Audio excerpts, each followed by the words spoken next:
Thank you for Thank you watching for my watching channel. my channel. Kannada ಕಾದಂಬರಿ ಕನ್ನಡ ಚಾನಲ್ಗೆ ಕಾದಂಬರಿ ಸ್ವಾಗತ.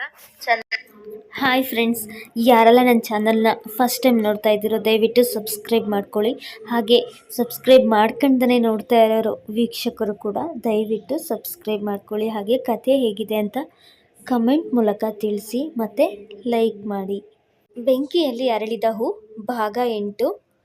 ಇದು ನಾನು ಸ್ವಂತ ರೈಟಿಂಗ್ ಮಾಡಿರುವಂಥ ಕತೆ.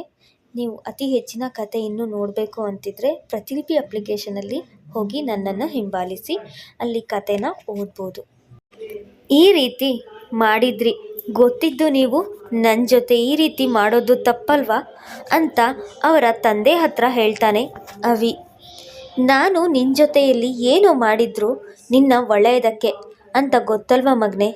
ದಯವಿಟ್ಟು ಆ ಹುಡುಗಿನ ನಿನಗೆ ಮ್ಯಾನೇಜರ್ ಆಗಿ ಅಪಾಯಿಂಟ್ಮೆಂಟ್ ಮಾಡಿರೋದು ಒಂದು ಉದ್ದೇಶ ಇಟ್ಕೊಂಡೆ. ಯಾಕೆ ಅಂದರೆ ನಿಮ್ಮ ಚಿಕ್ಕಮ್ಮ ಮತ್ತು ನಿನ್ನ ತಂಗಿ ಅವರಿಬ್ಬರು ಸೇರಿಕೊಂಡು ನಿನ್ನ ಪ್ರಾಪರ್ಟಿನ ಅವ್ರ ಹೆಸರಿಗೆ ಮಾಡ್ಕೋಬೇಕು ಅಂತ ಯೋಚನೆ ಮಾಡ್ತಾ ಇದ್ದಾರೆ.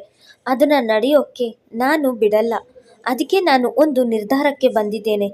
ಆ ಹುಡುಗಿ ಪ್ರೊಫೈಲ್ನ ಚೆಕ್ ಮಾಡಿದ್ದೀನಿ. ತುಂಬಾ ಚೆನ್ನಾಗಿ ವರ್ಕ್ ಮಾಡ್ತಾಳೆ ಅವಳು. ಮ್ಯಾನೇಜ್ಮೆಂಟ್ ಬಗ್ಗೆ ತಿಳ್ಕೊಂಡಿದ್ದಾಳೆ. ನಿನಗೆ ಗೊತ್ತಿಲ್ಲದೇ ನಿನ್ನ ಬೆನ್ನ ಹಿಂದೆ ನಡೆಯೋ ಸಾಕಷ್ಟು ವಿಷಯಗಳನ್ನ ಅವಳು ನಿನಗೆ ತಿಳಿಸ್ತಾಳೆ. ಮತ್ತು ನಿನಗೆ ಯಾರು ಮುಖವಾಡ ಹಾಕ್ಕೊಂಡು ಬದುಕ್ತಿದ್ದಾರೆ, ನಿನ್ನ ಎದುರಿಗೆ ನಾಟಕ ಮಾಡ್ತಿದ್ದಾರೆ, ಆದರೆ ಅವರು ಏನು ಮಾಡುತ್ತಾರೋ ಅಂತ ನಾನು ಅದ್ರ ಬಗ್ಗೆ ಸ್ವಲ್ಪ ಡೀಟೇಲ್ಸ್ ಆಗಿ ತಿಳ್ಕೊಬೇಕು. ನಿನಗೂ ಗೊತ್ತಿರಲಿ, ಆ ಹುಡುಗಿಗೆ ನನಗೆ ಏನೋ ಒಂದು ನಂಬಿಕೆ ಇದೆ. ಅವಳು ನಿನ್ನ ಲೈಫಲ್ಲಿ ಬದಲಾಯಿಸ್ತಾಳೆ ಅನ್ನೋ ನಂಬಿಕೆ ನನಗಿದೆ ಮಗನೇ. ಅದಕ್ಕೋಸ್ಕರ ನಾನು ಆ ಹುಡುಗಿನ ಅಪಾಯಿಂಟ್ಮೆಂಟ್ ಮಾಡಿದ್ದೀನಿ. ಮತ್ತು ಇನ್ನೊಂದು ವಿಷಯ, ನಿನ್ನ ಆಸ್ತಿ ಬಿಲ್ಲಿಂಗ್ ಬಗ್ಗೆ ಸ್ವಲ್ಪ ಮಾತಾಡಬೇಕು. ಹಾಗಾಗಿ ನಿನ್ನ ಚಿಕ್ಕಮ್ಮ ಮತ್ತು ನಿನ್ನ ತಂಗಿ ಆಫೀಸ್ ಹತ್ರನೇ ಬರ್ತಾ ಇದ್ದಾರೆ. ಅವ್ರು ಏನು ಹೇಳ್ತಾರೆ ಅನ್ನೋದನ್ನ ನೀನು ಸ್ವಲ್ಪ ತಲೆಗೆ ಹಾಕೋಬೇಡ.